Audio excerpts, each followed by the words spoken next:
Welcome to our session on managing fonts and glyphs in Photoshop. This learning unit focuses on enhancing your typography skills, crucial for creating professional and visually appealing designs. The Character panel in Photoshop is your go-to tool for adjusting font style, size, and spacing. It allows for quick modifications, ensuring your text elements are perfectly tailored to your design needs. To access special characters and symbols, use the Glyphs panel. This feature provides a wide range of options beyond the regular keyboard, enhancing your creative possibilities in typography. Organize your fonts by family, style, and weight for easier access. Photoshop supports OpenType and TrueType fonts, ensuring consistent typography across different platforms and devices.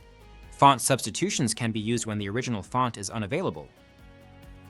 In conclusion, you can install and manage additional fonts via the Adobe fonts or third-party font libraries. Managing fonts and glyphs effectively ensures professional typography.